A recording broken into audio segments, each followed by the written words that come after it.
함께 하실 하나님 말씀은 창세기 3장 21절입니다.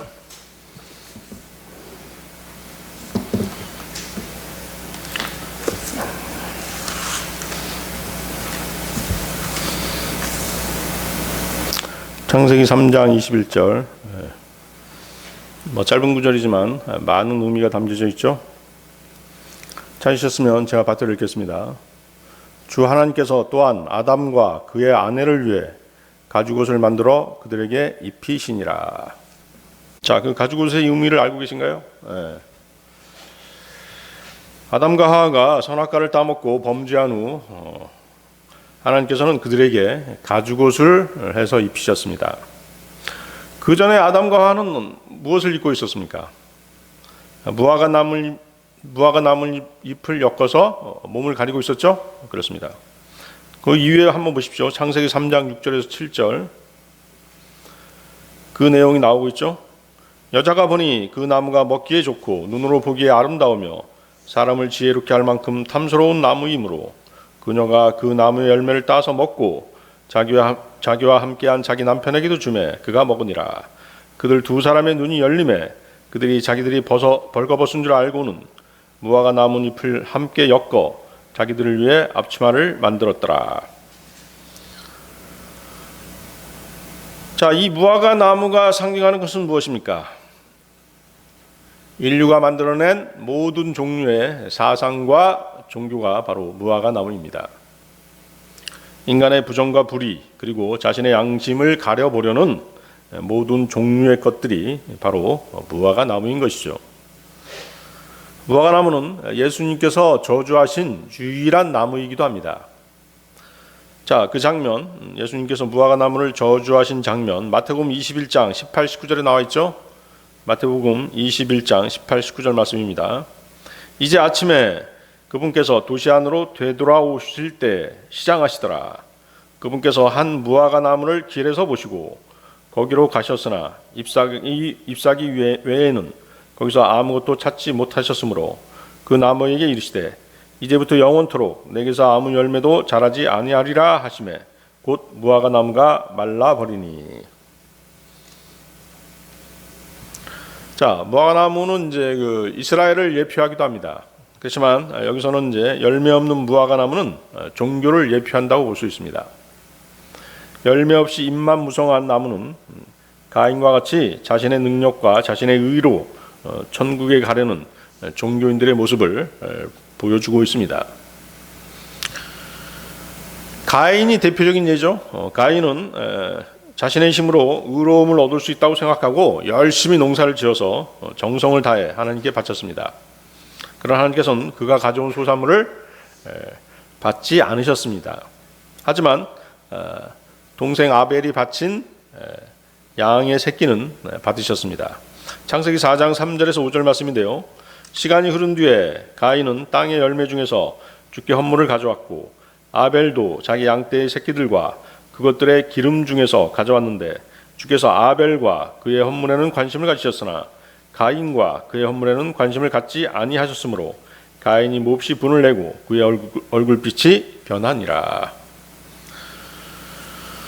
자, 아담과 하와에게 입힌 가죽옷. 가죽은 무엇을 잡아야 됩니까? 짐승을 잡아야 얻을 수 있는 것이죠? 그렇습니다.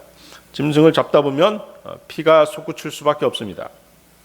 하나님께서 아벨의 헌물을 받으신 것으로 유추해 보면 아담과 하와에게 해서 입힌 가죽옷은 양을 잡아서 나온 양가죽일 가능성이 아주 높습니다. 그러나 하나님께서 원하시는 제물은 양의 가죽도 양의 고기도 아니었습니다. 하나님께서 원하시는 것은 양의 피였습니다. 왜 피를 원하셨던 것이죠? 피가 육체의 생명이기 때문이죠. 레위기 17장 11절 말씀인데요. 이는 육체의 생명이 피에 있기 때문이니라. 내가 피를 너희에게 주어 제단 위에 뿌려 너희 혼을 위해 속죄하게 하였나니 피가 혼을 위해 속죄하느니라. 피가 혼을 위해 속죄하느니라. 자, 레위기 17장 14절 말씀에도요. 이는 피가 모든 육체의 생명이기 때문이니 육체의 피는 육체의 생명을 위한 것이니라.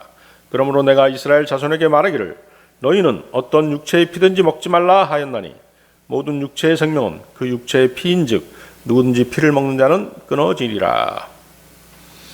자, 거기서 피가 혼을 위해 속죄하느니라. 그렇죠? 그래서 이스라엘 백성들이 그 율법에 따라서 희생제물을 드리지 않습니까? 그렇죠? 바로 피를 드리는 것이죠. 거기 피가 혼을 위해 속죄하느니라. 그 말씀 때문입니다. 히브리서 9장 22절에도 그 말씀이 있죠. 율법에 따라 거의 모든 것이 피로써 깨끗게 되나니 피 흘림이 없은즉 사면이 없느니라. 피 흘림이 없은즉 사면이 없느니라.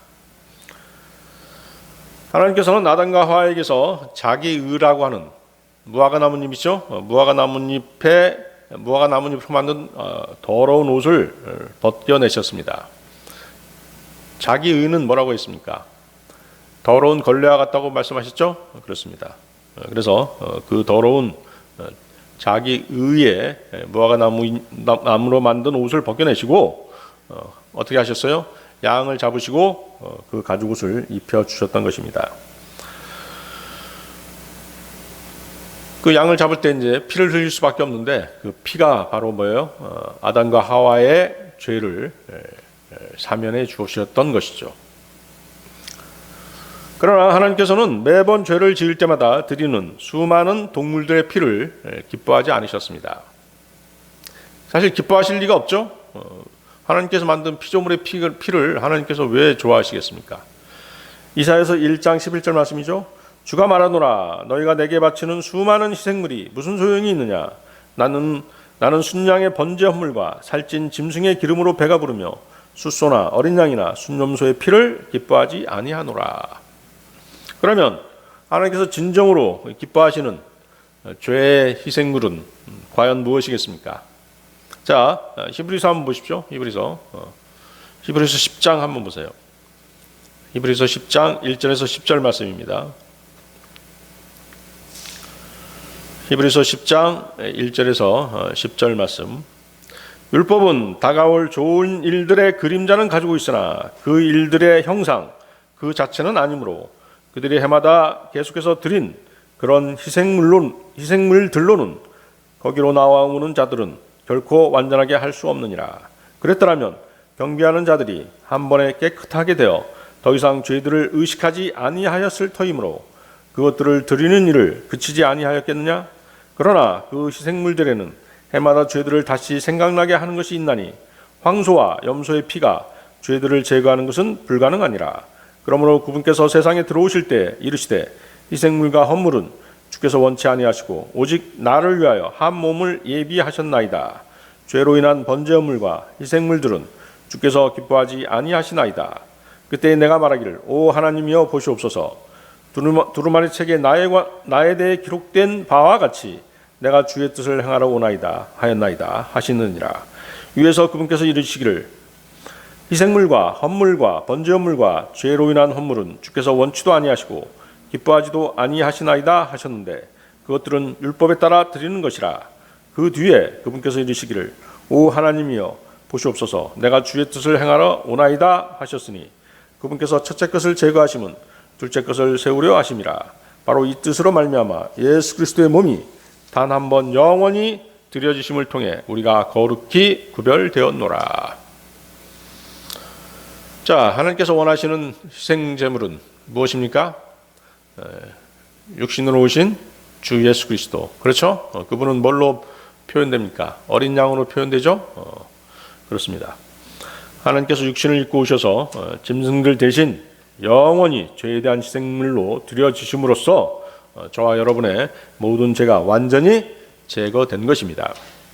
이것이 대속의 온전한 의미입니다.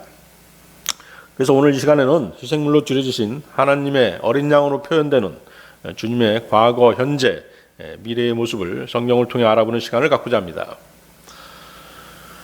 어린 양의 과거, 현재, 미래. 첫 번째, 예언된 어린 양의 운명입니다. 예언된 어린 양의 운명. 창세기 22장 3절에서 14절 보십시오. 창세기 22장 3절에서 14절 말씀입니다. 창세기 22장 3절에서 14절 말씀. 아브라함이 아침에 일찍 일어나 나귀의 안장을 얹고 자기와 함께한 자기 청년들 가운데 2명과 자기 아들 이삭을 데리고 번제 헌물에 쓸 나무를 쪼개어 가지고 일어나 하나님께서 자기에게 말씀해 주신 곳으로 갔더라. 그때 셋째 날에 아브라함이 눈을 들어 그곳을 멀리서 바라보니라. 아브라함이 자기 청년들에게 이르되 너희는 나귀와 함께 여기에 머무르라. 나와 아이는 저기에 가서 경배하고 너희에게 다시 오리라 하고는 아브라함이 번제 헌물에 쓸 나무를 취하여 자기 아들 이삭에게 지게 하고 자기는 불과 칼을 손에 들고 그들 2사람이 함께 가더라.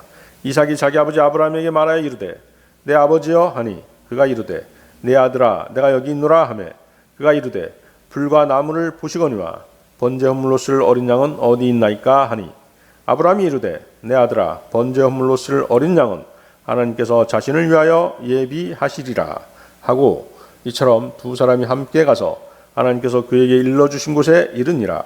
아브라함이 거기에 제단을 쌓고 가지런히 나무를 놓고는 자기 아들 이삭을 결박하여 제단에 나무 위에 놓고 자기 손을 내밀어 칼을 잡고 자기 아들을 죽이려 하더니 주의 천사가 하늘에서부터 그를 불러 이르시되 아브라함아 아브라함아 하므로 그가 이르되 내가 여기 있나이다 하매 그가 이르되 내 손을 그 아이에게 대지 말라. 너는 아무 일도 그에게 하지 말라. 내가 내 아들 곧 내 유일한 아들을 내게 아끼지 아니하였으므로 내가 하나님을 두려워하는 줄 내가 이제 아노라 하니라. 아브라함이 눈을 들어 살펴보니 보라 뿔이 덤불에 걸린 순양 한 마리가 자기 뒤에 있으므로 아브라함이 가서 그 순양을 가져다가 자기 아들을 대신하여 번제 헌물로 드렸더라. 아브라함이 그곳의 이름을 여호와 이레라 하였으므로 이날까지 사람들이 이기를 주의 산에서 그것을 보리라 하느니라. 주의 산에서 그것을 보리라. 뭘 본다는 것이죠? 주의 산은 어디입니까? 주의 산. 시온산 아니면 갈보리산일 텐데 갈보리산일 가능성이 많죠. 그렇습니다. 왜냐하면 예수님이 갈보리산 골고다 언덕에서 처형당하셨죠. 그렇습니다. 그것을 보리라. 뭘 본다는 것이죠? 그것을 보리라. 아브라함이 쌓은 제단이죠. 그렇죠? 이삭을 바치기 위해서 아브라함이 쌓은 제단인데 결국은 뭐예요? 이삭 대신 순양을 바치게 하나님께서는 예배해 놓으셨죠? 그렇습니다. 그래서 그 아브라함이 쌓은 제단 또는 그 장소가 보인다는 뜻입니다. 아시겠죠? 자, 위대한 구절이죠. 위대한 구절입니다. 아브라함의 믿음에 관한 하이라이트를 보여주는 클라이막스를 보여주는 그런 위대한 장이죠. 여기 번제가 나오죠. 번제는 어린 양이 유월절에 사용되기 이전부터 창세기에 이미 죄 속죄와 연관되어 있었습니다.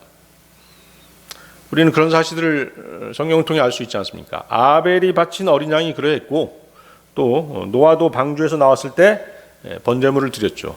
그렇죠? 창세기 8장 20절 보면 노아가 주께 제단을 쌓고 모든 정결한 짐승과 모든 정결한 날짐승 중에서 취하여 제단 위에 번제 헌물을 드렸더니 그렇죠? 그렇습니다. 자, 다시 본문 보십시오. 아브라함은 5절에서 그의 청년들에게 자기와 이삭이 다시 오리라고 말합니다. 거기다 밑줄 쳐보십시오. 다시 오리라. 다시 오리라는 우리 한 단어로 뭐라고 얘기할 수 있습니까? 다시 오리라. 부활입니다. 부활. 부활을 나타내는 단어가 바로 다시 오리라. 자, 아브라함은 지금 이삭을 데리고 이삭을 지금 번제물로 바치려고 가고 있지 않습니까? 그렇죠? 그럼에도 불구하고 다시 온다라고 얘기하지 않습니까? 그것은 바로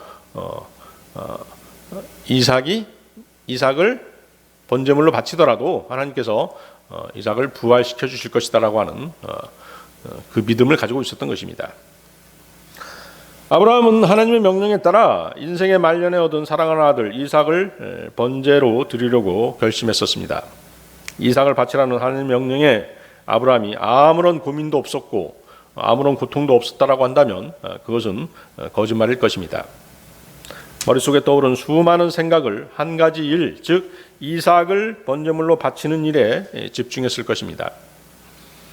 그의 모든 생각들을 정리하고 또 정리하고 계속 정리했을 것입니다. 그리고 확고한 믿음의 자세로 하나님의 명령에 순종하려고 했을 것입니다. 자, 우리는 어떤 결정을 내리기 전에 하나님의 말씀이 주어졌다고 한다면 수많은 갈등이 있더라도 결국은 어떻게 해야 돼요? 말씀에 순종해야 되겠죠? 수많은 갈등, 그것이 고통이죠, 사실은. 바로 그냥 따라가면, 하나님 말씀에 그냥 바로 순종해서 따라가면 되는데 쓸데없는 고민하고 있는 거예요, 사실은. 그죠? 뭐가 있기 때문에 그런 거예요. 육신이 펄펄 살아있으니까 계속 고민하고 하는 것입니다. 하나님께서 말씀하셨으니까 난 그대로 할 거야 이러면서 그냥 바로 순종해버리면 아무 문제도 없는 거예요. 그렇지만 육신이 살아있다 보니까 계속 고민하고 또 고민하는 것입니다. 갈등하는 것이죠.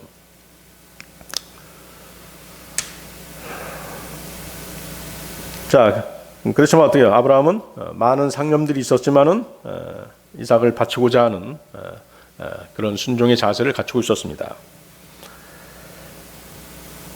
그가 어떤 생각을 했겠어요? 이삭을 바치라고 하시는 하나님의 뜻이 과연 무엇인가 고민하지 않았겠어요? 그렇겠죠? 그런 가운데서도 청년들에게 한 말, 곧 이삭과 함께 다시 오겠다는 말에 모든 것이 다 들어있는 것입니다. 아브라함의 믿음이 이삭에 대한 부활로 정리되었음을 알 수 있는 것이죠. 아시겠습니까?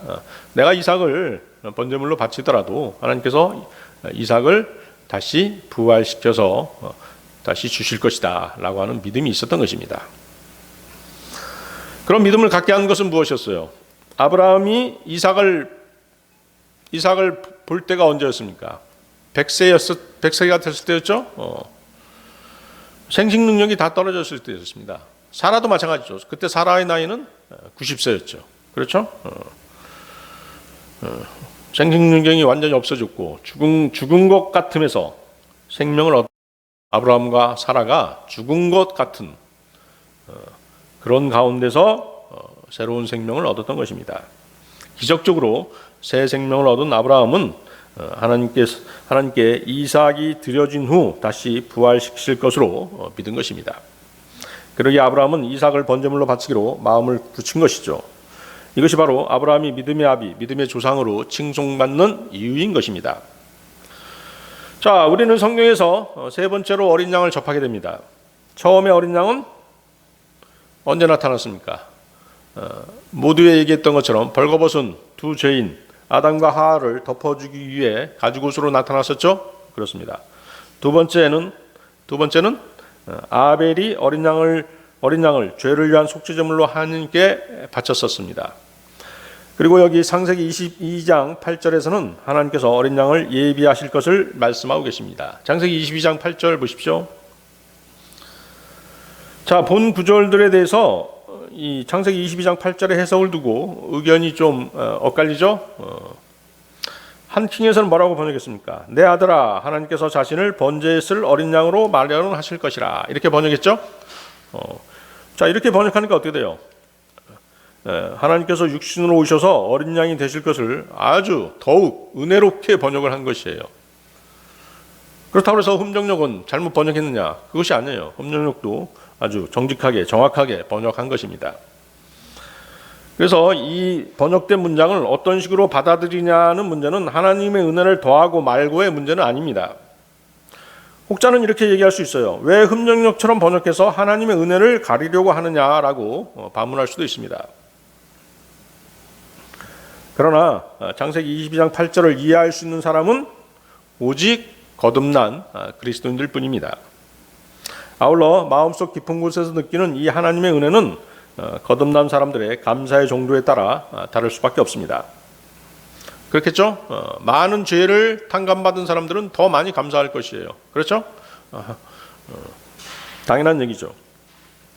거듭날 때 체험했던 하나님의 은혜에 대해서 한킹 번역이 더욱더 마음에 와닿는 것은 사실입니다. 그러나 흠정역 번역을 통해서도 이 문장이 장차 육신을 입고 오실 어린 양을 예표한다는 것은 분명히 알 수 있습니다. 그렇죠? 이 구절들에서 더 중요한 것은 무엇이냐면 하나님께서 예비하실 것이다 라고 하는 그 문장입니다. 그 구절이죠. 하나님께서 예비하실 것이다. 바로 그것이 뭐예요? 여호와 이레이지 않습니까? 여호와 이레의 뜻이 바로 하나님께서 예비하실 것이다. 자, 지금 이 상황은 어떤 상황이에요? 이삭을 사랑하는 아들 이삭을 제단 위에 묶어놓고 막 어때요? 이삭을 죽인 다음에 번제물로 드리려고 하는 아주 절박한 상황이지 않습니까? 그렇죠? 안타까운 상황이죠? 그런 상황입니다. 그런 상황에서 이 상황을 모면할 수 있는 건 무엇이겠어요? 이 상황을 모면할 수 있는 것은 무엇이에요? 대속물밖에 없지 않습니까? 이삭을 대신할 수 있는 다른 희생제물밖에 없지 않습니까? 그렇죠? 그렇겠죠? 그런데 여기서 뭐예요? 한킹 번역대로 하나님께서 육신을 입고 오셔서 이삭 대신 번제물로 바쳐줄 수는 없는 것이에요. 그렇죠? 무슨 말인지 아시겠죠? 하나님께서 육신을 입고 오셔서 이삭 대신 희생제물이 될 수 있는 그런 상황은 아니었다는 것이죠. 8절은 아브라함의 예언입니다. 또한 이삭을 구하고자 하는 아브라함의 간절한 심정이기도 합니다. 바람이기도 한 것이죠. 자, 그럴 때 보세요. 이 8절에 부응하는 구절이 어디입니까? 아브라함의 간절한 바람에 부응하는 구절이 바로 13절이죠. 13절 보십시오. 아브라함이 눈을 들어 살펴보니 보라, 뿔이 덤불에 걸린 순양 한 마리가 자기 뒤에 있으므로 아브라함이 가서 그 순양을 가져다가 자기 아들을 대신하여 번제물로 드렸더라. 하나님께서는 13절에서 곧바로 예비해 놓으신 순양을 이삭 대신 아브라함에게 주신 것입니다. 자, 어린 양이 오기 전에는 뭐가 필요한 거예요? 다른 희생제물들이 필요하다는 것이죠. 아시겠습니까? 그래서 순양으로 나타난 것입니다. 자, 주님은 우리 삶에 있어서 필요한 모든 것을 마련해 주십니다. 그렇습니까? 그렇습니다.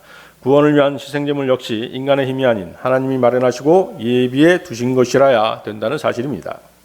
우리 인간들이 호흡하며 살아가는 매 순간뿐만 아니라 죽음과 최후의 심판마저도 하나님의 뜻에 따른 그분의 신성한 능력, 전지전능하심에 달려 있습니다.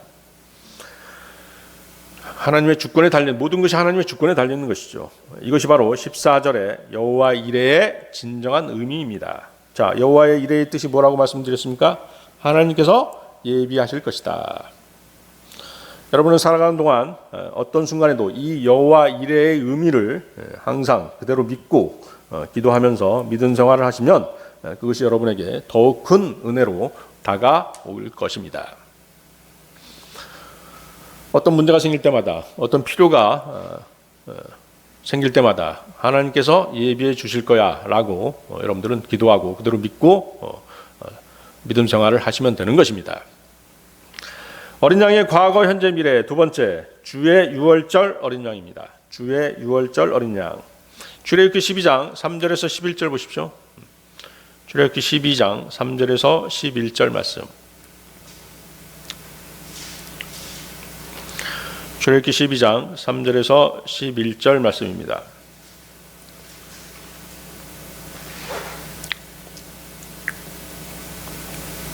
출애굽기 12장 3절에서 11절 말씀 찾으셨나요? 너희는 이스라엘 온 회중에게 말하여 이르라. 이달 10일에 그들은 자기 조상들의 집에 따라 자기들을 위해 각 사람이 어린 양을 취하되 한 집에 어린 양 한 마리를 취할지니라. 그 어린 양에 대하여 집안 사람이 너무 적으면 그와 그의 집의 이웃이 혼들의 수에 따라 그것을 취하되 각 사람이 자기가 먹는 양에 따라 그 어린 양에 대하여 계산할지니라. 너희의 어린 양은 흠이 없고 1년 된 수컷으로 하라. 너희는 양이나 염소 중에서 그것을 취하고 같은 달 14일까지 그것을 간직하였다가 저녁 때에 이스라엘 회중의 전체 집회에서 그것을 잡으라. 그들은 피를 취하여 그것을 먹을 집의 양옆 기둥과 위에 문 기둥에 뿌리고 그 밤에 그 고기를 먹되 불에 구워 누룩 없는 빵과 쓴 채소와 함께 그것을 먹을지니라. 그것을 날로 먹거나 결코 물에 삶지 말고 그것의 머리와 다리와 내장을 불에 구우라. 너희는 아침까지 그것 중에서 아무것도 남겨두지 말며 그것 중에서 아침까지 남은 것은 불로 태울지니라. 너희는 그것을 이렇게 먹을지니 곧 허리에 띠를 띠고 발에 신을 신고 손에 지팡이를 잡고 급히 그것을 먹을지니라. 그것은 주의 유월절이니라. 그렇죠. 3절 보십시오. 어린 양 한 마리를 취할지니라. 어린 양 한 마리를 취할지니라. 여기서 취해진 한 마리의 어린 양의 의미는 여러분들 잘 아시죠? 베드로전서 1장 18, 19절이 아주 잘 설명해 주고 계십니다. 베드로전서 1장 18, 19절에는 너희가 알거니와 너희 조상들로부터 전통으로 물려받은 너희의 헛된 행실에서 너희가 구속받은 것은 은이나 금같이 썩을 것들로 된 것이 아니요 오직 흠도 없고 점도 없는 어린 양의 피 같은 그리스도의 보배로운 피로 된 것이니라. 자, 어린 양이 의미하는 바, 그렇죠? 아까 아브라함의 예화에서도 그렇고 이 유월절 어린 양에서도 마찬가지로 어린 양을 취하라는 것은 바로 뭐예요? 죄의 구속을 의미하는 것이죠. 그렇죠? 여기서는 이제 이스라엘의 구속을 암시하고 있는 것입니다. 베드로 사도가 조상들이라고 말했다고 해서 이 구절의 어린 양이 이스라엘 민족에게만 해당되는 것은 아니죠. 그렇습니다. 이 어린 양은 세상 모든 사람들의 죄를 제거하는 하나님의 어린 양인 것입니다. 요한복음 1장 29절에 그 말씀이 나와 있습니다. 다음 날 요한이 예수님께서 자기에게 오시는 것을 보고 이르되 세상 죄를 제거하시는 하나님의 어린 양을 보라. 요한일서 2장 2절 말씀에도 그분은 우리 죄들을 위한 화해 헌물이시니 우리의 죄들뿐 아니요 온 세상의 죄들로 인한 화해 헌물이시니라. 자, 거기 4절 보십시오. 출애굽기 12장 4절. 그 어린 양에 대하여 집안 사람이 너무 적으면, 식구가 한두 명뿐이라면 그 어린 양 한 마리 잡으면 많이 남겠죠. 그렇겠죠. 그래서 이웃을 초청해서 어린 양을 함께 나누라는 뜻입니다. 또 가난해서 어린 양을 준비하지 못하는 가정도 혹시 있을 수도 있어요. 그러면 이제 같이 초청해서 나누라는 뜻이죠. 아니면 뭐예요? 저희가 식구가 적으니까 다른 집에 가서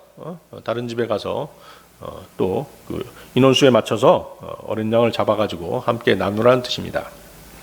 5절 보십시오. 너희의 어린 양은 흠이 없고, 그렇죠? 주님은 육신으로 계시는 동안에 어떠한 죄도 짓지 않으셨고 책잡힐 만한 어떠한 일도 하지 않으셨습니다. 주님의 흠 없으심은 여러 증인들의 진술을 통해서도 우리는 알 수 있습니다. 빌라도가 뭐라고 얘기했습니까? 요한복음 19장 6절에 자, 빌라도의 법정에 섰을 때 어떻게 했어요? 많은 이제 이스라엘 사람들이 주님을 못 박으라고 얘기했죠. 십자가에 못 박으소서, 십자가에 못 박으소서 이렇게 막 외쳤습니다. 그러니까 빌라도가 뭐라고 얘기합니까? 너희가 그를 데려다가 십자가에 못 박으라. 나는 그에게서 아무 잘못도 찾지 못하노라. 이렇게 얘기했죠. 나는 그에게서 아무 잘못도 찾지 못하노라. 유다 이스카리옷, 예수님을 배반한 12제자 중에 하나 유다 이스카리옷은 뭐라고 얘기했습니까? 마태복음 27장 4절에서 내가 무죄한 피를 배반하여 넘김으로 죄를 지었노라. 내가 무죄한 피를 배반하여 넘김으로 죄를 지었노라. 예수님이 무죄하다는 것을 유다 이스카리옷도 알고 있었다는 것이죠. 또 빌라도의 아내도 꿈을 꾸었죠. 빌라도의 아내도 꿈을 꾸었습니다. 마태복음 27장 19절에 당신은 그 의로운 사람과 조금도 상관하지 마소서. 그 의로운 사람과 조금도 상관하지 마소서. 이날 꿈에 내가 그 사람으로 인해 많은 일로 시달렸나이다 하더라.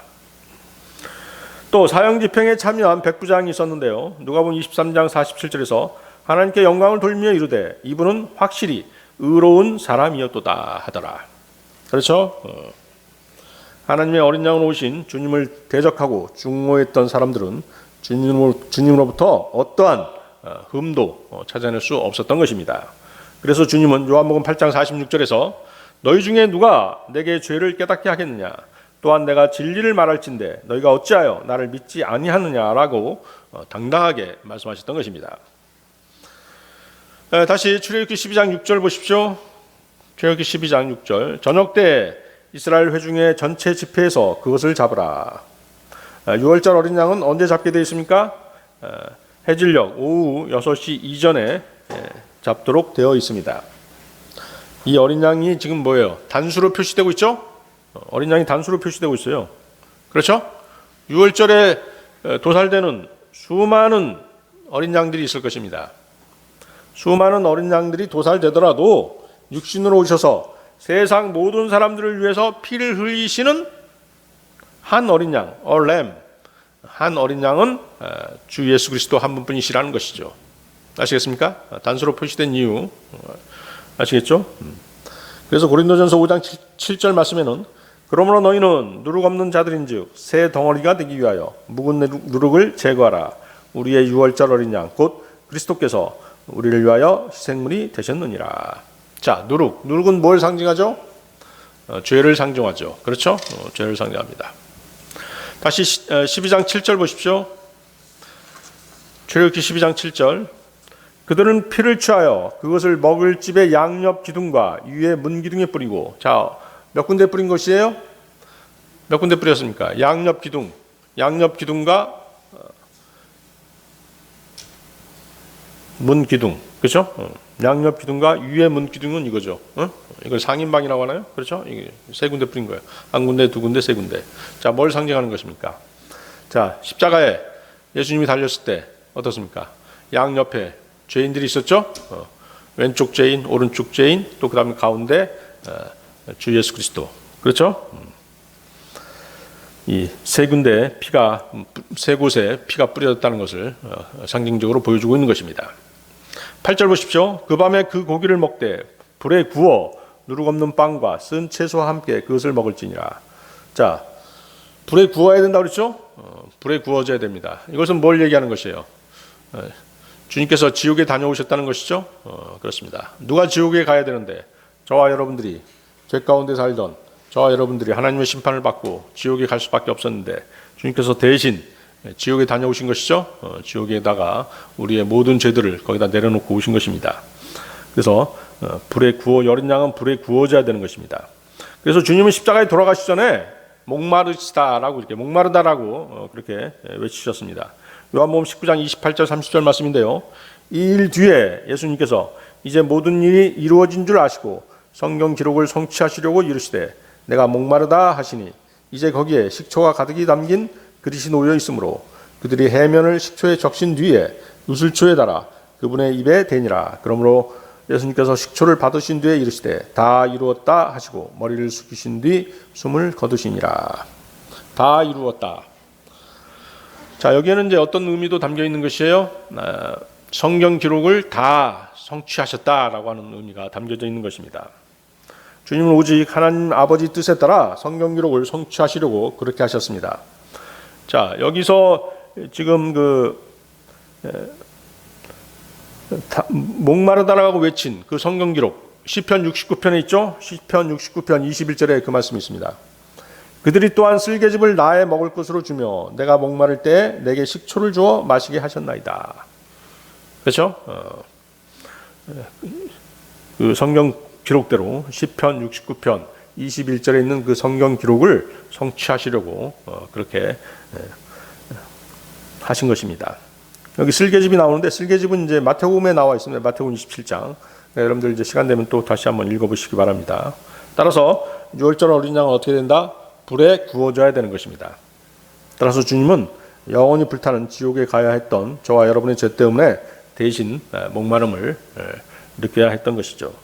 주님은 죄인들에게 내려지는 하나님의 진노의 불을 대신 받으신 것입니다. 자, 누룩은 죄를 상징한다고 그랬죠? 누룩 없는 빵은 죄로부터의 성별을 의미합니다. 여기서 쓴 나물은 뭘 의미할까요? 쓴 나물은 바로 200여 년 동안의 이집트에서의 노예 생활, 쓰라린 노예 생활을 상기시키죠. 그렇습니다.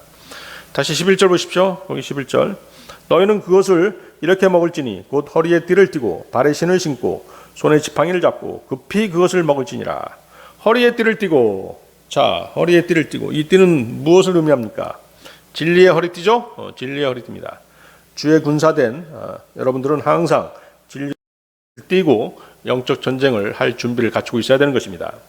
발에 신을 신고, 자, 발에 신을 신고, 그리스도인은 화평의 복음을 예비한 것으로 발에 신고, 그렇죠? 에베소서 6장에 나오죠? 화평의 복음을 예비한 것으로 발에 신고 어느 곳이든 가서 복음을 증거할 준비를 하고 있어야 되는 것입니다. 손에는 지팡이를 짚고, 이 지팡이는 주님이 우리를 인도하시는 지팡이입니다. 그렇죠? 양떼인 우리를 목자이신 주님이 지팡이를 가지고 인도하시는 것이죠. 급히 그것을 먹을지니, 급히 먹으라고 돼 있죠. 자, 물론 이제 이집트를 떠나려면 급히 떠나야 되니까 그런 것도 있겠지만은 우선적으로 적용할 수 있는 건 무엇이에요? 어린 양의 피를 적용하면 적용할수록, 빨리 적용하면 적용할수록 좋은 것이에요. 아시겠습니까? 구원을 미룬다는 것만큼 어리석은 사람이 없는 것이에요. 내일 들을게. 나 지금 바쁘니까 다음에 와. 다음에 내가 한번 들어볼게. 뭐 이런 사람들. 내일 일을 어떻게 합니까? 그러다가 무슨 교통사고라도 나서 죽으면 어떡하려고 그래요? 구원받는데 7년 걸렸어. 이런 사람들 있잖아요. 7년 동안 아무 일도 없었던 게 정말 다행이죠.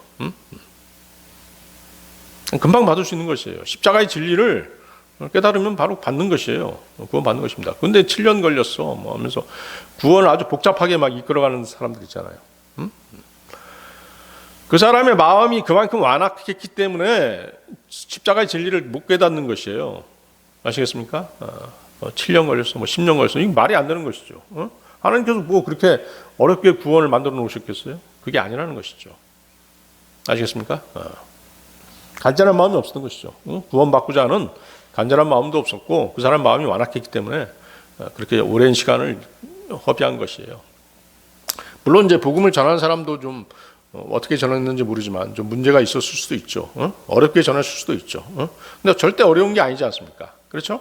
십자가의 진리가 뭐가 어렵습니까? 하나님께서 그렇게 어렵게 만들어 가지고 구원 어렵게 해서 천국에 갈 사람들을 일부만 그렇게 문을 닫아 놓으신 게 아니잖아요. 문을 활짝 열어놓고 원하는 사람들은 다 와서 마시라 라고 하는 것이 하나님의 뜻이에요. 자, 그래서 급히 먹으라, 급히 그것을 먹으라는 것은 어린 양의 피를 적용해서 빨리 구원받는 게 좋다는 것이고, 또한 어때요?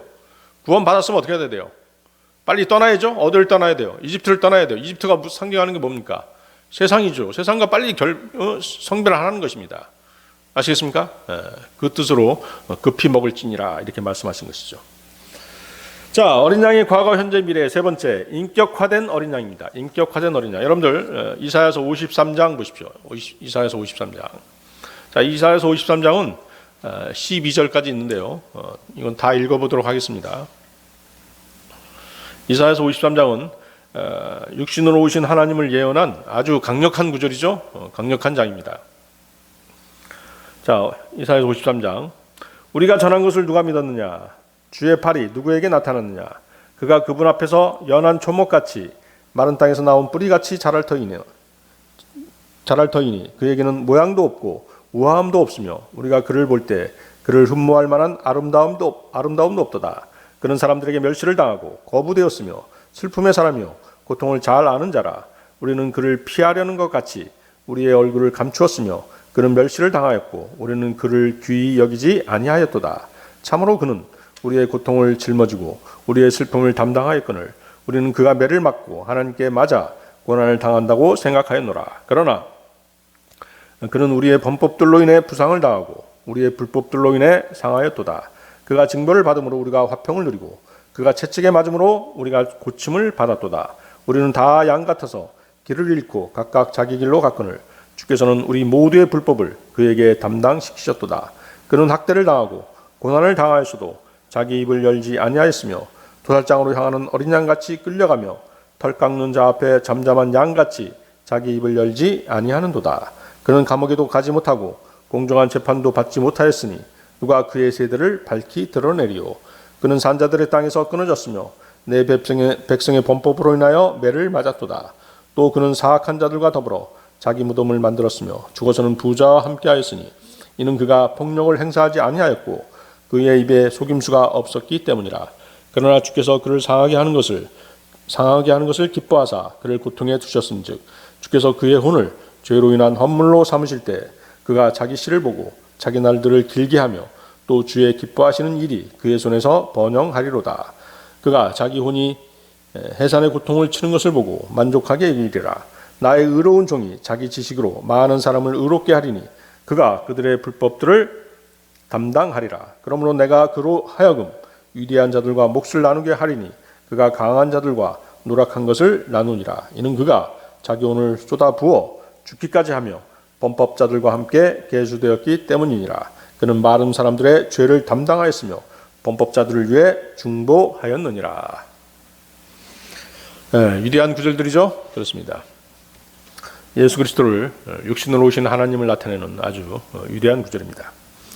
또 고난받는 종으로 묘사된 예수 그리스도께서 세상 죄인들을 구원하러 오실 것을 예언하고 계신 그런 구절들인 것이죠. 자, 1절 보십시오. 우리가 전한 것을 누가 믿었느냐? 주의 팔이 누구에게 나타느냐? 주의 팔 그러면 누구를 상징하는 것입니까? 예수 그리스도. 그렇죠? 주의 오른팔, 주의 팔 하면은 이제 예수 그리스도십니다. 육신을 입고 오신 하나님, 예수 그리스도의 메시지를 사람들은 어땠어요? 받아들이려고 하지 않았죠? 이해하려고 하지 않았습니다. 2절, 3절 보십시오. 그가 그분 앞에서 연한 초목같이 마른 땅에서 나온 뿌리같이 자랄 터이니 그에게는 모양도 없고 우아함도 없으며 우리가 그를 볼 때 그를 흠모할 만한 아름다움도 없도다. 자, 이 땅에 육신을 입고 오신 예수 그리스도 하나님 예수 그리스도를 봤을 때 어땠어요? 육체적으로 봤을 때 매력적이거나 인상적이지도 않고 사람들은 그분의 외모에 호감이 갈 만한 어떤 것도 없었다는 뜻입니다. 그렇죠? 그래서 거기 그 3절 계속 보십시오. 그분은 사람들에게 멸시를 당하고 거부되었으며 슬픔의 사람이요 고통을 잘 아는 자라. 우리는 그를 피하려는 것 같이 우리의 얼굴을 감추었으며 그는 멸시를 당하였고 우리는 그를 귀히 여기지 아니하였도다 라고 묘사하고 있는 것입니다. 이 땅에 오신 주님은 사람들에게 영향력을 행사하는 세상에 권력 있고 힘 있고 부유한 인물이 아니라 비천하고 무시당하는 사람으로 비춰졌던 것이죠. 4절 보십시오. 참으로 그는 우리의 고통을 짊어지고 우리의 슬픔을 담당하였거늘 우리는 그가 매를 맞고 하나님께 맞아 고난을 당한다고 생각하였노라. 자, 우리 이 구절 많이 실감할 수 있죠? 복음을 전하다 보면 예수님의 그 십자가를 상기시키면서 이제 복음을 전한단 말입니다. 예수님이 왜 이렇게 고통스럽게 십자가에 못 박혀 피 흘려 돌아가신지 아세요? 이렇게 물어보면 죄를 지어서 그런 거 아니에요? 뭐예요? 예수님이 죄인으로 이렇게 생각하는 사람이 의외로 많아요. 특히 어린 친구들은 대부분 그렇게 생각하고 있어요. 죄 져서 십자가에 달린 거 아니에요? 이렇게. 그 죄는 뭐예요? 누구의 죄였어요? 저와 여러분들의 죄였죠? 세상 모든 죄인들의 죄를 대신 담당하신 것임에도 불구하고 사람들은 오해하는 거예요. 예수 그 사람 자기가 죄 져서 지금 강도들하고 같이 십자가에 달린 거 아닙니까? 이렇게 생각하고 있는 것이죠. 바로 그 말씀이 바로 4절입니다. 아시겠습니까? 주님은 세상 죄인들의 고통을 지고 그들의 슬픔을 대신 담당하였지만 사람들은 주님이 세상 사람의 죄 때문이 아니라 자신의 죄 때문에 고통을 당한다라고 그렇게 생각했던 것입니다. 5절 보십시오. 그는 우리의 범법들로 인해 부상을 당하고 우리의 불법들로 인해 상하였도다. 그가 징벌을 받음으로 우리가 화평을 누리고 그가 채찍에 맞음으로 우리가 고침을 받았도다. 베드로는 이 구절을 아주 잘 인용했죠. 베드로전서 2장 22절 24절이 바로 그 말씀입니다. 그분께서는 죄를 짓지 아니하시고 입에 교활함도 없으시며 욕을 당하시되 맞대어 욕하지 아니하시고 고난을 당하시되 위협하지 아니하시며 오직 의롭게 심판하시는 분에게 자신을 맡기시고 신이 나무에 달려 자신의 몸으로 우리의 죄들을 지셨으니 이것은 죄들에 대하여 죽은 우리가 살아서 의에 이르게 하려 하심이라. 그분께서 채찍에 맞음으로 너희가 고침을 받았나니. 그렇죠? 주님께서 당하신 모든 고난 바로 우리 일을 위해서였던 것입니다. 6절 보십시오. 우리는 다 양 같아서 길을 잃고 각각 자기 길로 갔거늘 주께서는 우리 모두의 불법을 그에게 담당시키셨도다.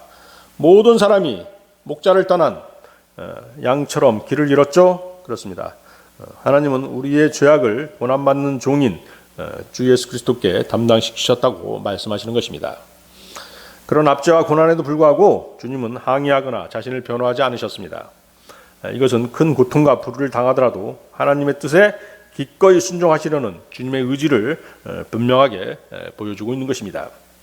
고린도후서 5장 21절에는 하나님께서 죄를 알지 못한 그분을 우리를 위하여 죄가 되게 하신 것은 우리가 그분 안에서 하나님의 의가 되게 하려 하심이라. 베드로전서 3장 18절도 그리스도께서도 죄들로 인하여 한 번 고난을 받으사 의로운 자로서 불의한 자를 대신하셨으니 불의한 우리를 대신하셔서 고난을 당하신 것입니다. 다시 7절 8절 보십시오. 그는 확대를 당하고 고난을 당하였어도 자기 입을 열지 아니하였으며 도살장으로 향하는 어린 양같이 끌려가며 털 깎는 자 앞에서 잠잠한 양같이 자기 입을 열지 아니하는도다. 그는 감옥에도 가지 못하고 공정한 재판도 받지 못하였으니 누가 그의 세대를 밝히 드러내리요. 그는 산자들의 땅에서 끊어졌으며 내 백성의 범법으로 인하여 매를 맞았도다. 자, 이 구절 어디서 봤죠? 어디서 보셨습니까? 신약에서 한번 나오는데 어디서 보셨어요? 사도행전에 나오죠? 사도행전에 그 이디오피아 내시가 이 구절을 읽고 있었어요. 그런데 무슨 구절인지 무슨 뜻인지 모르고 있었잖아요. 누가 가르쳐줬죠? 빌립이 가르쳐줬죠. 그렇죠? 빌립이 쫓아가서 내시가 읽고 있던 이 구절을 해석해 준 것입니다. 뭐라고 해석해 주셨습니까? 빌립은 이 구절들이 하나님의 독생자 예수 그리스도께서 세상 죄인들의 죄들을 제거하시려고 하나님의 어린 양으로 오셔서 고난당하는 모습이라는 것을 정확하게 해석해 주었던 것입니다. 그래서 에디오피아 내시는 어떻게 했어요? 예수 그리스도의 그 피의 속죄를 믿었던 것이죠. 믿고 침례를 받았던 것입니다. 이 이디오피아 내시는 어때요? 방언이라든가 물침례로 구원받은 것이 아니죠? 그렇습니다. 오직 갈보리 십자가에 설리신 예수 그리스도의 보혈을 믿는 믿음으로 구원받았던 것입니다. 9절 보십시오. 다시 9절. 그는 사악한 자들과 더불어 자기 무덤을 만들었으며 죽어서는 부자와 함께 하였으니 이는 그가 폭력을 행사하지 아니하였고 그 입에 속임수가 없었기 때문이라. 주님께서는 강도들과 함께 십자가에 달리셨죠.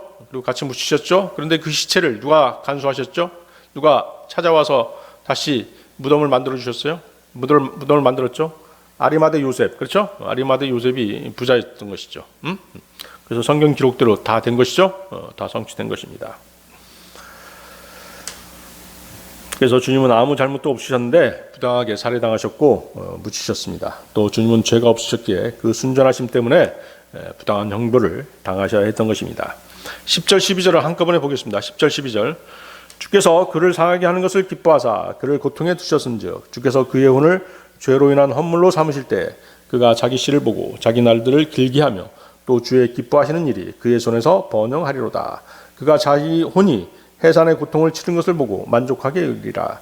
나의 의로운 종이 자기 지식으로 많은 사람을 의롭게 하리니 그가 그들의 불법들을 담당하리라. 그러므로 내가 그로 하여금 위대한 자들과 몫을 나누게 하리니 그가 강한 자들과 노력한 것을 나누니라. 이는 그가 자기 혼을 쏟아부어 죽기까지 하며 범법자들과 함께 계수되었기 때문이니라.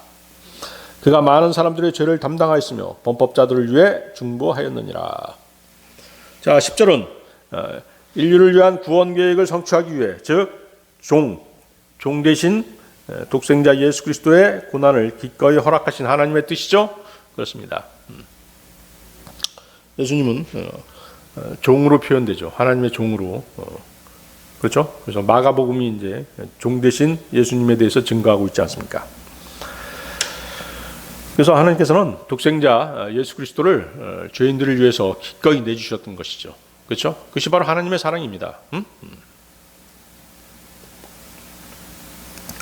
주님의 고난은 하나님의 인류의 구속 계획에 따른 것이었죠. 그렇습니다. 따라서 그분의 죽음은 하나님의 공의를 만족시키고 세상이 그분과 화목할 수 있게 화목하게 하기 위해서 드려진 하나님의 희생양이었던 것이죠. 주님의 죽음은 그의 씨는 거기서 뭐예요? 그의 씨는 자기 씨니까 뭐야? 그분의 죽음으로 인해서 구원받게 될 영적 후손들이죠. 영적 후손들을 얘기하는 것입니다. 많은 영적 후손들을 그분께서는 이제 거기는 이제 그 해산이라고 나와 있죠. 해산. 아이를 낳는 게 해산이지 않습니까? 그렇죠? 주님이 치르신 그 고난의 고통으로 인해서 많은 영적 후손들이 탄생하게 된 것입니다. 아시겠죠? 그 표현을 그렇게 하고 있는 것이에요. 거기 이제 자기 날들을 길게 하면은 뭐예요? 무엇을 뜻하는 것입니까? 예수 그리스도의 부활이죠. 예수 그리스도의 부활. 그렇죠? 부활하신 예수님께서는 뭐예요? 주님은 무덤에 남아있지 않고 다시 살아나셨고 영원 무궁토록 사실 것입니다. 그 말씀을 하고 계신 것이죠. 주님의 순종과 희생은 하나님을 기쁘시게 하고 하나님의 뜻을 이루는 것이었던 것이죠. 자, 11절 보십시오. 주님은 자신의 희생으로 많은 사람이 구원받는 것을 보고 아주 만족하셨습니다. 주님은 하나님의 뜻에 순종하심으로써 모든 세상 죄인들을 의롭게 하신 것입니다.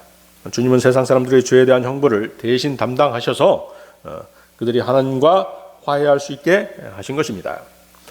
자, 12절. 그리스도께서 십자가에 죽으셨을 때 주님은 저와 여러분 그리고 모든 세상 죄인들의 죄 때문에 죄의 화신이 되신 것이었던 것이죠. 아시겠습니까? 그래서 이사야서 53장은 읽을 때마다 어떻습니까? 많은 감동을 주는 그런 장입니다. 육신으로 오신 하나님을 증거하는, 육신으로 오신 하나님, 주 예수 그리스도를 증거하는 아주 위대한 장인 것이죠. 자, 어린 양의 과거, 현재, 미래. 네 번째, 세상에 나타난 어린 양. 세상에 나타나신 어린 양입니다. 자, 여러분들이 잘 알고 있는 요한복음 1장 29절. 다 외우고 계신가요? 요한복음 1장 29절. 다음 날 요한이 예수님께서 자기에게 오시는 것을 보고 이르되 세상 죄를 제거하시는 하나님의 어린 양을 보라. 세상 죄를 제거하시는 하나님의 어린 양을 보라. 자, 이 구절은 우리가 복음을 전할 때 아주 유용하게 쓰일 수 있는 구절입니다. 십자가의 진리를 아주 손쉽게 쉽게 이렇게 깨우치게 할 수 있는 그런 구절이죠. 그래서 여러분들 반드시 외워놓고 있어야 겠습니다. 자, 어떻게 설명합니까? 이 구절 어떻게 설명하죠, 여러분들?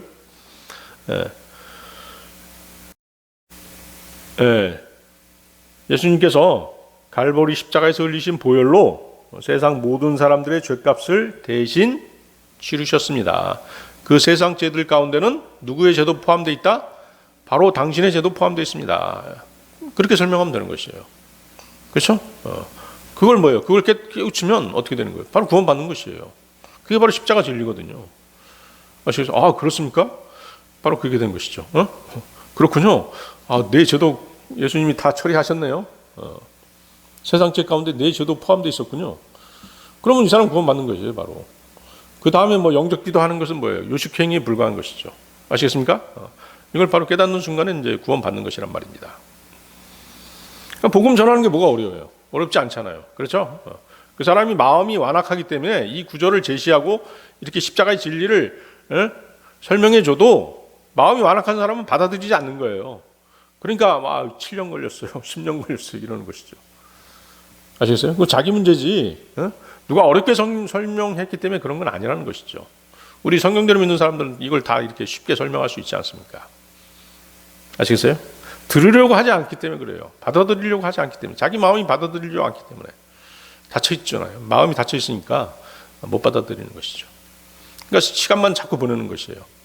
아, 여기도 가보고 저기도 가보고 이 집회도 가보고 저 집회도 가보고 쉽게 시간 낭비해서 세월만 계속 흘러가는 것이죠. 다행히 하나님께서 그 사람을 사랑하셔서 계속 지켜주셨기에 망정이지, 만약에 중간에 사고라도 나서 죽어버렸으면 어떻게 될 거예요? 구원도 못 받는 거지 않습니까? 그렇죠? 불행한 일이죠. 자, 이 구절하고 비슷한 구절은 이제 여러분들이 요한일서 2장 2절을 제시할 수 있어요. 요한일서 2장 2절 어떤 구절이죠? 이것도 외워두는 게 좋습니다. 요한복음 1장 29절하고 요한일서 2장 22절 복음 전할 때 요한일서 2장 2절 외우기 좋잖아요. 2장 2절 복음 전할 때 필요한 구절들입니다. 그분은 우리 죄들로 인한 화해 헌물이시니 우리의 죄들뿐만 아니요 온 세상의 죄로 인한 화해 헌물이시니라. 그렇죠? 온 세상의 죄들을 위한 화해 헌물이셨다. 그 온 세상의 죄들 가운데 당신 죄도 포함되어 있다. 그 얘기를 설명해 주는 것입니다. 자, 요한복음 1장 29절에서 세상 죄들이라고 복수로 기술하지 않았죠? 복수로 기술하지 않고 세상 죄 단수로 되어 있습니다. 자, 이 단수로 된 이유가 뭘까요? 예수 그리스도께서는 하나님을 믿지 않고 거부하며 하나님을 대적하기까지 하는 세상의 죄, 즉 본성적으로 타고난 인간의 죄성을 제거하기 위해서 오셨다는 뜻입니다. 아시겠습니까? 그래서 단수로 표현된 것이에요. 이 본성적인 인간의 죄성을 제거하는 데는 오직 하나님의 피만이 유효한 것입니다. 예수 그리스도의 피는 하나님의 피였던 것이죠. 사도행전 20장 28절에 그 말씀이 나와 있죠. 그러므로 너희 자신과 온 양떼에게 주의를 기울이라. 성령님께서 너희를 그들의 감독자로 삼으사 하나님의 교회 곧 그분께서 자신의 피로 사신 교회를 먹이게 하셨느니라. 하나님의 교회 곧 그분께서 자신의 피로 사신 교회. 그렇죠? 그래서 예수님께서 흘리신 그 보혈이 바로 하나님의 피였다는 것이죠. 하나님의 어린 양은 유대인뿐만 아니라 이방인들에게도 적용되는 온 세상의 죄를 제거하는 희생양이셨던 것입니다. 자, 어린 양의 과거, 현재, 미래. 마지막 5번째, 영광을 받으신 어린 양. 여러분들 계시록 5장 6절 7절 말씀 보십시오. 계시록 5장 6절에서 7절 말씀. 또 내가 보니 보라, 왕자와 내 짐승의 한가운데와 장로들의 한가운데 전에 죽임을 당한 것 같은 어린 양께서 서 계시더라. 그분께 7뿔과 7눈이 있었는데 이것들은 온 땅 안으로 보내어진 하나님의 7 영이라. 그분께서 나아오사 왕자에 앉으신 분의 오른손에서 그 책을 취하시니라. 그렇죠? 그 7뿔, 거기 7눈에 대해서는 설명이 있었죠.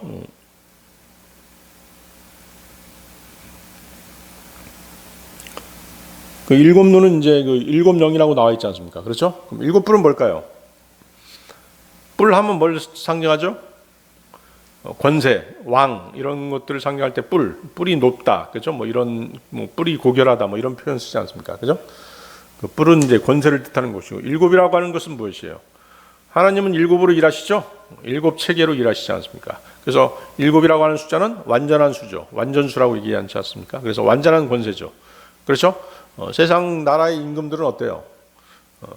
뭐 바벨론 왕 느부갓네살하면 그 바벨론이라고 하는 지역에서만의 어떤 권세를 가지고 있었죠. 그렇지만 하나님은 완전한 권세, 온 우주 만물을 다스리는 만왕의 왕, 만주의 주시죠. 그것이 바로 이제 7뿔을 상징하는 것입니다. 자, 이 양은 죽임을 당한 것 같은 어린 양인데, 이 사실은 그 로마 병사들에게 채찍을 당한 채찍 자국, 또 뭐예요? 십자가에 달릴 때 발과 손에 못 박힌 자국, 그렇죠? 그다음에 뭐예요? 로마 병사의 그 창에 찔린, 옆구리에 창을 찔리셨지 않습니까? 그 자국, 그 상처난 상흔이 바로 그 사실을 증명하는 것입니다. 주님께서는 십자가의 구속의 증거로 상흔들을 가지고 계십니다. 영혼 세계에서도 그것들을 가지고 계실 것입니다. 요한복음 20장 26절 29절 말씀인데요. 여드레가 지나서 그분의 제자들이 다시 안에 있을 때 도마도 그들과 함께 있더라. 그때 문들이 닫혔는데 예수님께서 오셔서 한가운데 서서 이르시되 너희에게 평강이 있을지어다 하시고, 그 뒤에 도마에게 이르시되 내 손가락을 이리 내밀고 내 두 손을 보며 또 내 손을 이리 내밀어 내 옆구리에 넣으라. 그리고 믿음 없는 자가 되지 말고 믿는 자가 되라 하시니, 도마가 그분께 응답하여 이르되 나의 주시며 나의 하나님이시니이다 하매 예수님께서 그에게 이르시되 도마야, 너는 나를 보았으므로 믿었으나 보지 않고도 믿는 자들은 복이 있도다 하시니라.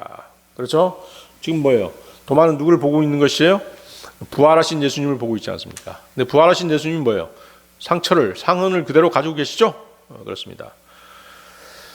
자, 다시 돌아가 보세요. 그 계시록 5장 6절 7절. 지금 환상 중에 지금 사도 요한은 주 예수님을 실제 양으로 묘사하고 있는 것입니다.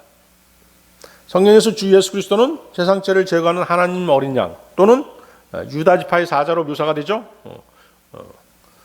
요한은 주님을 문자 그대로의 양, 즉 하나님의 어린 양이 일어나서 보좌로 걸어가서 그 책을 취하는 모습으로 지금 기술하고 있는 것입니다. 우리의 주님이 뿔 달리고 풀 먹는 양이 아닌 것을 여러분들은 잘 알고 있지 않습니까? 일종의 상징이죠, 그죠? 상징적인 것을 그대로 표현한 것이에요. 성경의 비유를 해석해 주기 위해서 주님을 이런 모습으로 묘사했음을 우리는 알 수 있는 것입니다. 성령님께서 그렇게 묘사하게끔 하신 것이죠. 자, 우리는 뭐예요? 영혼 세계에서도 우리는 주님의 그 상처들을 볼 수 있을 것입니다. 그죠? 주님의 손에 난 못자국, 옆구리에 창에 찔린 자국, 또는 그 가시면류관에 찔린 그런 상처들을 우리는 상처들을 그대로 갖고 계신 주님을 보고 어떻게 했어요? 영원히 그분을 찬양하고 영원히 경배하게 될 것입니다. 자, 오늘 설교의 결론입니다. 주님은 희생양이셨죠? 하나님의 어린 양, 그것은 희생양으로 표현됩니다. 세상에서 흔히 쓰는 말 중에 그 희생양이란 말 많이 쓰죠? 그렇습니다. 이 희생양이란 말이 어디서 나온 것이에요? 바로 인류의 죄를 대속하기 위해 오신 하나님의 어린 양 예수 그리스도를 일컫는 말에서 비롯된 것입니다. 그런데 세상 사람들은 어때요? 이 고귀하고 소중한 의미를 모른 채하고 일부러 내팽개 쳐버린 것이죠. 자신들이 사유사학과 자신들이 몸담고 있는 단체나 이익 집단의 목적을 위해 희생을 강요받거나 강자에게 이용되는 사람을 희생양이라고 표현하는 것입니다. 소위 희생양 이론이라는 것이 있습니다. 프랑스의 문학평론가이자 사회인류학자인 르네 지라르가 만들어낸 이론입니다. 르네 지라르의 관점에서 인간은 자연적 욕구가 충족된 후에는 늘 뭔가를 강력하게 욕망하는데 그 욕망은 자기 고유의 것이 아니라 다른 사람의 욕망을 흉내낸 것이라는 것입니다. 르네 지라르는 이것을 모방 욕망이라고 하는데요. 다른 사람을 모방하는 욕망이라는 것이죠. 다른 사람이 가진 것을 갖고 싶어하는 모방 욕망. 이 모방 욕망을 인간을 다른 동물과 구분짓는 결정적 요인이라고 말합니다. 인간의 욕망이 모방적이지 않고 어린아이들이 주변 사람을 모델로 선택하지 않는다면 언어도 문화도 없을 것이라는 것입니다. 인간이 사회적 동물인 이유가 바로 그것이라는 것이죠. 모방 욕망은 전염병과 같아서 순식간에 사람들을 동일한 욕망으로 몰아넣습니다. 일단 동일한 욕망에 사로잡히고 나면 그 욕망의 결말이 무엇인지는 중요하지 않다는 것입니다. 그저 다른 사람들의 욕망을 따라 행동할 뿐이라는 것입니다.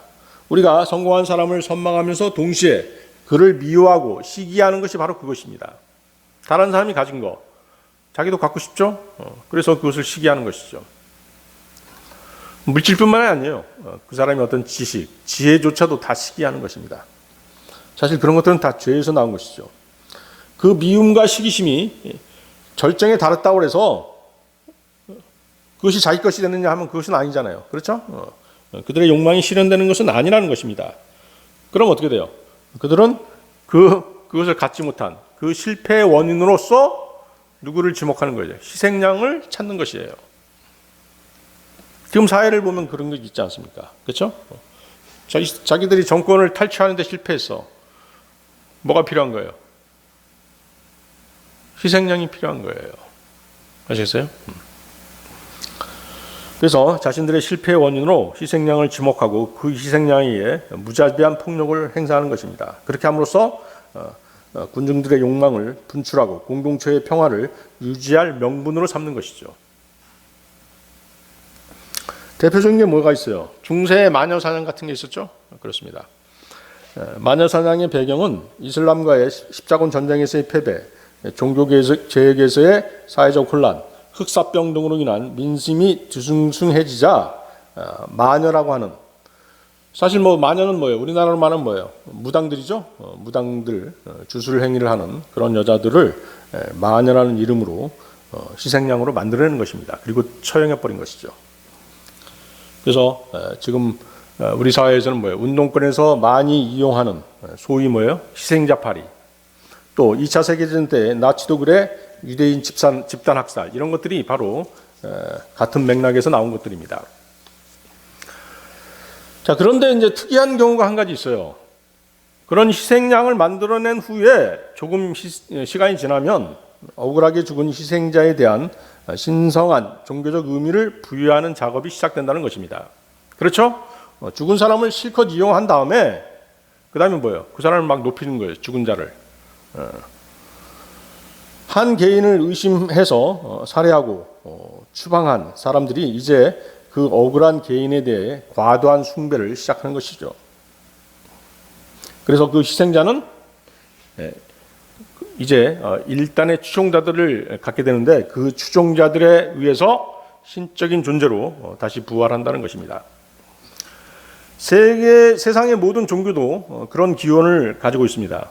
어떤 사람을 신적인 존재로 숭배하기 위해서는 그의 희생과 고난을 미화할 수밖에 없는 것입니다.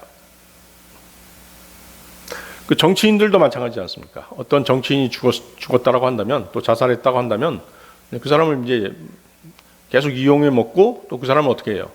이제 숭배의 대상으로 어느 정도까지는 이용해 먹고, 그 다음에 뭐예요? 숭배의 대상으로 탈바꿈시키는 것입니다. 그러나 세상 종교의 시조들이 당한 고난과 핍박, 그리고 고행, 그들의 죽음은 사실은 뭐예요? 그들 자신의 의에 기초한 것이죠. 사람들이 우상화하는 것은 그들 종교 창시자들이 입었던 무화과 나뭇잎을 숭배하는 것과 마찬가지입니다. 자, 세상 종교들의 시조들을 보세요. 부처라든가 마호메트 이런 사람들, 그들 중 아무도 세상 모든 사람들의 죄로 인해 희생당한 사람은 아무도 없었습니다. 자신의 노력으로, 또 자신의 힘으로, 자신의 의지로, 또 세상의 핍박과 고난을 견디고 자신의 의로 우뚝 서라는 것이 바로 그들의 사상인 것입니다. 그러나 우리 그리스도인들은 자신의 의를 신뢰하지 않습니다. 우리는 우리 주 예 때문에 육신을 입고 오셔서 십자가에서 피 흘려 죽으신 하나님의 어린 양, 주 예수 그리스도의 공로를 힘입어 의롭게 되었기 때문입니다.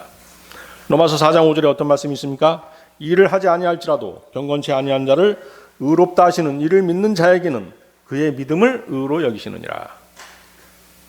네, 다 같이 기도하시겠습니다.